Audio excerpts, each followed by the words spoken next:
Hello everyone, welcome to my channel Bhavani UPSC. Today we're gonna start with the new act, that is Act of Settlement of 1781. In previous video we have discussed about the Regulating Act of 1773.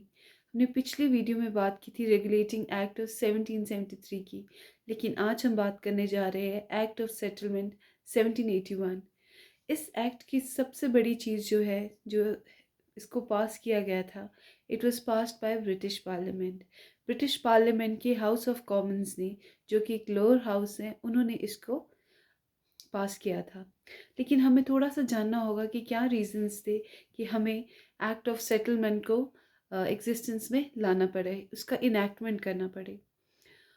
तो इसके बारे में आपको मैं ये बताना चाहूँगी कि क्या हुआ जब रेगुलेटिंग एक्ट 1773 में ये इनैक्ट किया गया।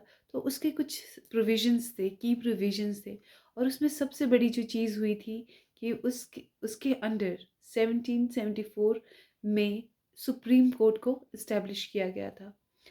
अब जब सुप्रीम कोर्ट इस्टेब्लिश हुआ, उससे क्या हुआ, उससे सुप्रीम कोर्ट ने काफ़ी कंट्रोल हासिल कर दिया था एडमिनिस्ट्रेशन पे।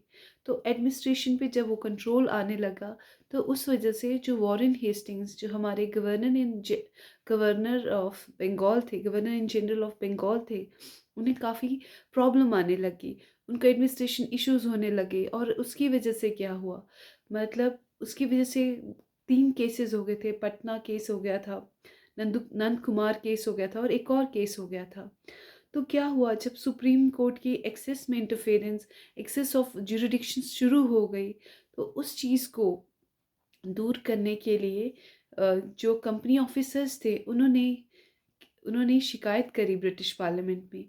और ब्रिटिश पार्लियामेंट के जो लोअर हाउस है, जिसको हम हाउस ऑफ कॉमन्स भी बोलते हैं, उन्होंने एक एक्ट पास किया, द अमेंडिंग एक्ट ऑफ 1781। इस एक्ट को इतनी पावर दी गई कि इसने कहीं ना कहीं जो सुप्रीम कोर्ट की जो पावर थी, उसकी जो अथॉरिटी थी, उसको कहीं ना कहीं डिलीट कर, यू कैन से डिक्लाइन कर दिया। थोड़ा सा वो कम होने लगी, धीरे धीरे उनका कंट्रोल कम होने लगा। और साथ ही इसकी सबसे बड़ी जो एक इम्पोर्टेंस आती है कि इसने कहीं ना कहीं एक डिमार्केशन क्रिएट कर दी थी एग्जीक्यूटिव काउंसिल और सुप्रीम कोर्ट के बीच में। नाउ हम इसको अब एक सीक्वेंस में पढ़ेंगे। तो फर्स्ट थिंग मैं आपके बारे इस चीज़ के बारे में बताना चाहती हूँ कि हमें बहुत से लोग क्वेश्चन पूछते हैं कि रेगुलेटिंग एक्ट के बाद क्या ज़रूरत पड़ी एक्ट ऑफ सेटलमेंट ऑफ 1781 लाने की, या अमेंडिंग एक्ट ऑफ 1781 लाने की। तो उसके लिए मेरे पास सबसे बड़ा जो आंसर है वो यही है कि जो भी रेगुलेटिंग एक्ट में डिफेक्ट्स थे, जो भी उसमें कमियां थी, और जो भी उसमें कमियां क्या थी, मतलब जो वॉरेन हेस्टिंग्स थे, उनके एडमिनिस्ट्रेशन में कुछ इश्यूज आ गए, उसको ठीक करने के लिए फर्स्ट थिंग। दूसरी चीज़, जो सुप्रीम कोर्ट का एक्सेस ऑफ कंट्रोल हो गया था गवर्नर जनरल पे, एग्जीक्यूटिव काउंसिल पे, जो वहाँ की कम्युनिटीज थी, जो उनके जो नेटिव्स और जो कम्युनिटीज़ थे, उनके कस्टम पे कंट्रोल हो गया था, रेवेन्यू मैटर्स पे कंट्रोल हो गया था। In short we can say that all these four things, like governor general of Bengal, the governor general in council, the what we can say, the revenue, all the revenue matters, as well as what we can say, another was all the servants of in East India Company. It all came under the jurisdiction of Supreme Court earlier in Regulating Act. मतलब regulating act में ये चारों चीज़ें supreme court के control में थी, उनकी jurisdiction के अंदर थी।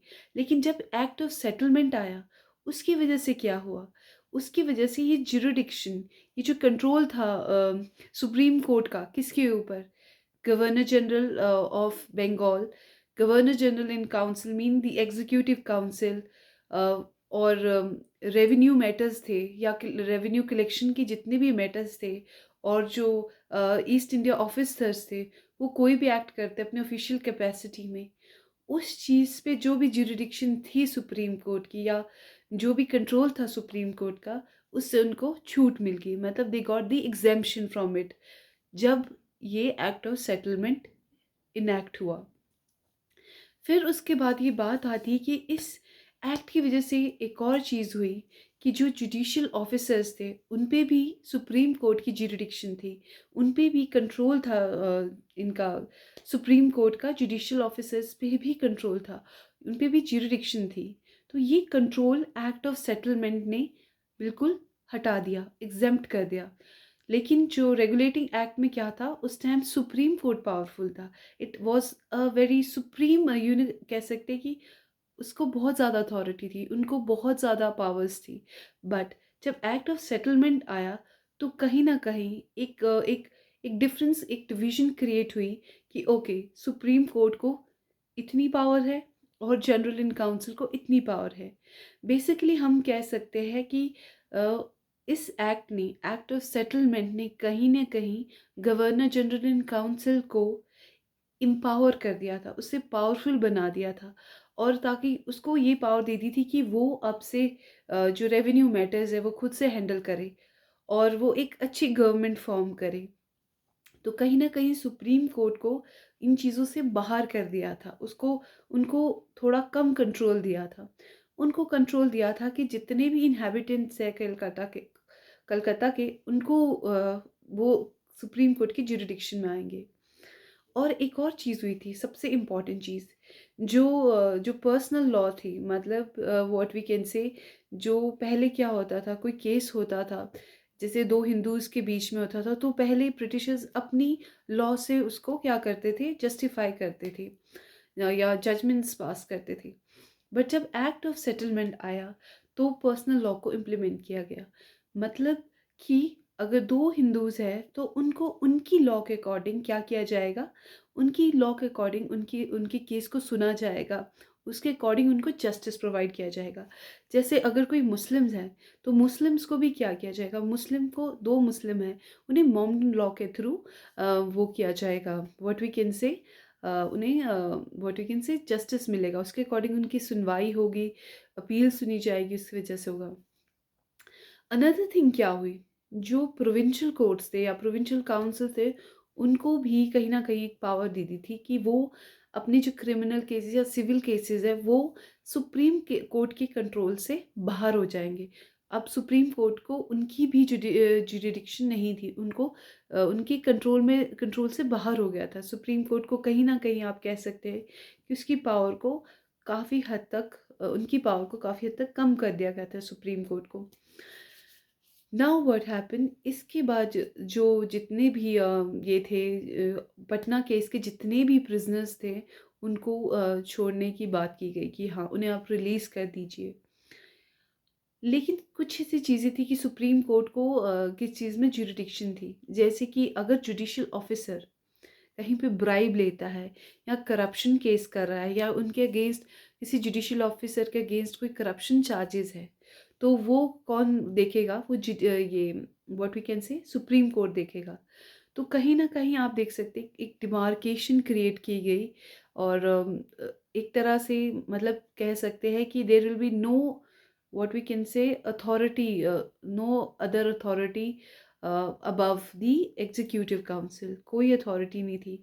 और this amendment act was came to existence to prevent the customs of the natives।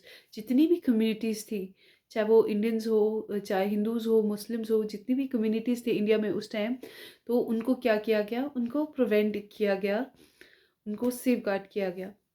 सो आप कहीं ना कहीं देख रहे हो कि जो गवर्नर इन काउंसिल है, गवर्नर जनरल ऑफ बंगाल है, इनको पावर दी गई है, इनकी काउंसिल को पावरफुल बनाया गया है।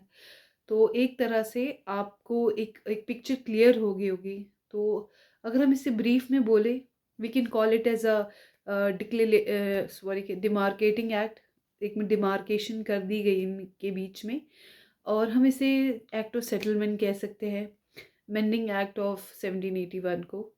सो अगर हम ब्रीफ में कहें कि जो जनरल इन काउंसिल थी उसको पावरफुल बना दिया और जो सुप्रीम कोर्ट था उसको मतलब थोड़ा सा साइडलाइन कर दिया।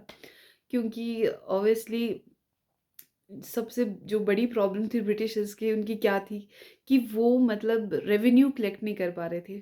तो उस प्रोसेस को कलेक्शन ऑफ रेवेन्यू को थोड़ा स्मूथ करने के लिए उन्होंने सुप्रीम कोर्ट को साइडलाइन कर दिया कि it should not be there. So आपको थोड़ा-सा ये एक आइडिया मिल गया होगा कि why this amending act of 1780 was enacted.